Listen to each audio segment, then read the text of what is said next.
Algebra class, we got a lot to do today, so let's get on it. And exercise 1 through 6, determine whether the expression is the simplest form. If it's not, explain why. So basically, if you can factor something out, go ahead and do it. Make sure that there's not a radicand inside of your square root sign, basically a number that can't be like a fraction, or if there's a radical number, like an irrational number or something inside of your fraction, then all these things will tell you that, or all your inside your radicand, that you can't go ahead and do it if it's, let's just say a number you can't factor out on your that's in your denominators.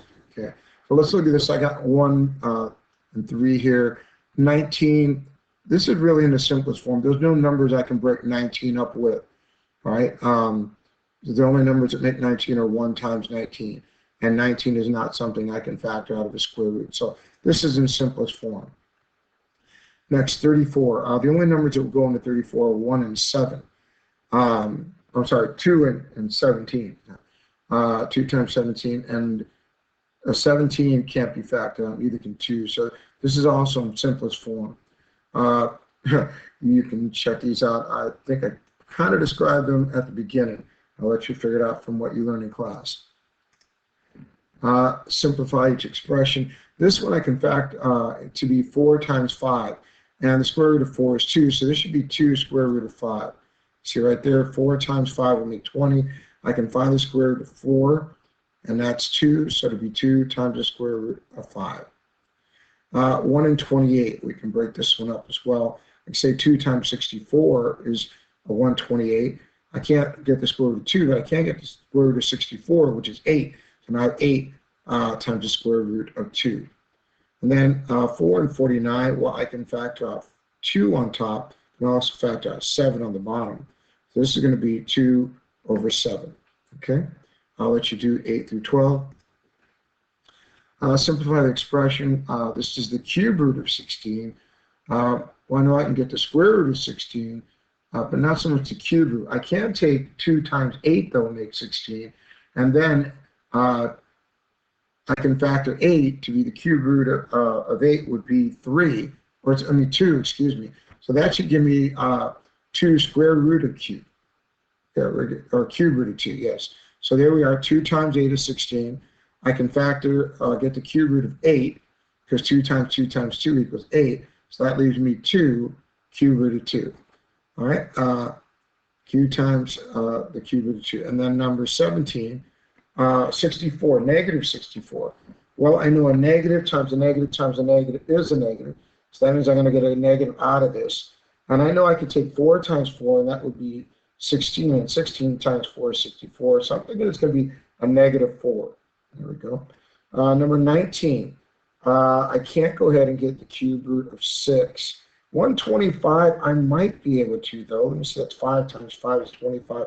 25 times 5, that should be a negative 25, so, or no, a negative 5, excuse me. That's going to go ahead and give me the cube root of 6 going to stay on top, right? But since I can cube out negative 125 to be negative 5, I get negative cube root of 6 over 5. All right, now I'm going to let you do 16, 18, and 20. Number 25, I've got write a form of 1 that you can use to rationalize the denominator of the expression. All right, so write a form of 1. So we're talking 4 and square root of 6. I can say that I'm going to take this and put it to square root of 6 over the square root of 6. Okay, let's see, and then, oh, sorry.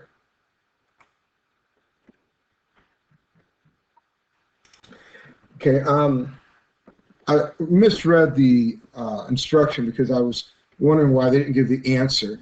And I do want to get a chance to explain this for the people that missed class. What they're doing here is saying they want a form of 1 that I can use to rationalize the denominator. They don't want to actually solve it. So if I was to solve it, just so you know why they're doing this, it's almost like I'm trying to make this into a whole number, basically, right? Rationalize the denominator means make this number into a rational number. This is an irrational number right now because there is no such thing as a square root of 6. All right, so if I multiply it to square root of 6 over square root of 6, that would turn this to 4 in the square root of 6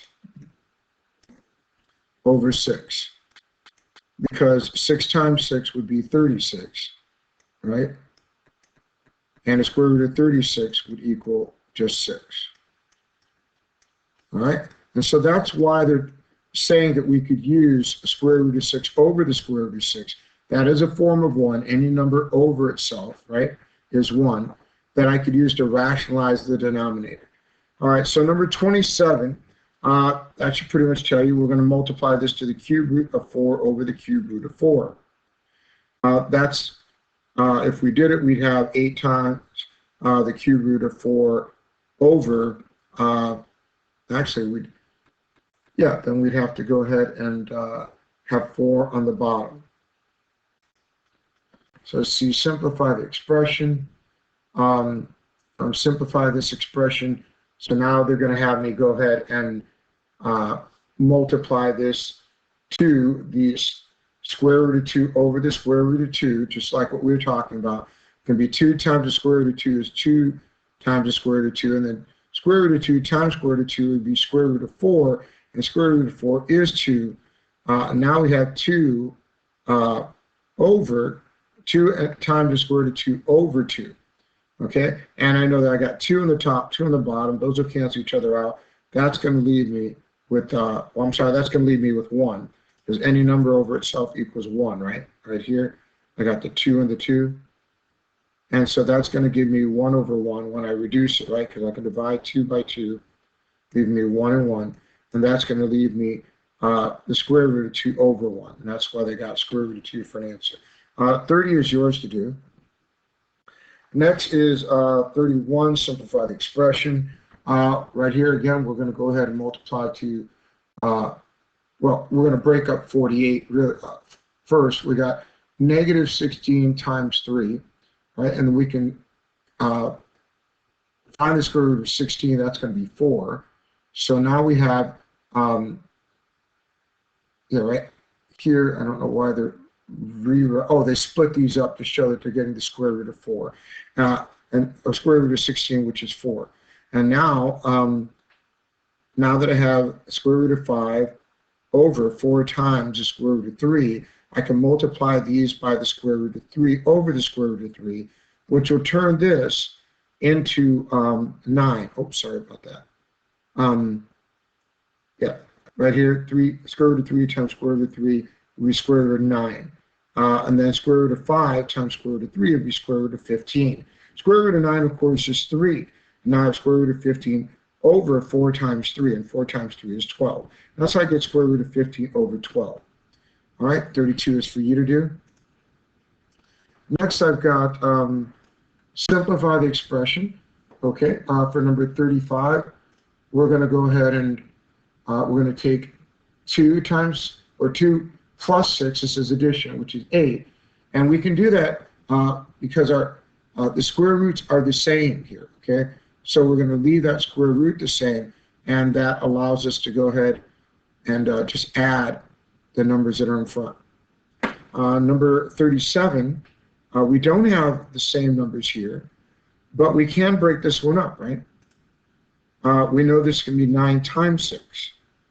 And we can factor out 9, right? Because square root of 9 is going to be 3. That'll give us negative 5 times 3, and that's negative 15. So now we've got 2 times the square root of 6 minus 15 times the square root of 6. And now that we have these square roots the same, I could take 2 minus 15. That gives me negative 13. All right, number 36 and 38 are for you to do. Next is number 43, simplify the expression. We got 2 times 45, and we know that that's 90. We can break up 90 to be 9 times 10. The square root of 9 is 3, so now we got 3 times the square root of 10. Over here, we've got 7 times the cube root of 5 times negative 2 times the cube root of 15. Again, we can go ahead, I'm fairly sure we can break up that 15 into, now we're going to take the 7, we're going to multiply it to the -2, so we're splitting these up, and then we're taking the cube root of 5 times the cube root of 15. 5 times 15 is 75. So now we have the cube root of 75, and -2 times 7 is -14. So now we have -14 times the cube root of 75. I thought I was going to do a little bit different there, but yeah, that works out. 44 and 46 are for you to do. 47, simplify the expression. That's 75 divided by 3. We should be able to break up that. And actually, we're dividing 75 by 3. Remember, you can divide what's inside of the square root. That's going to give us 25. And now the square root of 25 is 5. Okay? For some reason, I keep going in my head to trying to breaking up a bigger number, but I have to stop and realize that in division here, since they're square rooting everything, you can go ahead and take the numbers and do the operations and square root later. All right, 48 is for you to do. Now we got 49. I see that we've got 12 times the cube root of 750 divided by 4 times the cube root of 6. Trying to slow down here. We see that we've got 750. These are both cube root. We can take 12 and divide it by 4 to get 3. And then we could take 750 and divide it by 6 to get 125. Now the cube root of 125 is 5, because 5 times 5 is 25, and 25 times 5 is 125. Now we have 3 times 5, which is 15. 15 is for you to do. Well, that was all of them. We're on at 9-3. It only took me about 11, close to 12 minutes to get those. So it shouldn't take you that much longer to do your homework. Have a great night, and I'll see you in class for grading.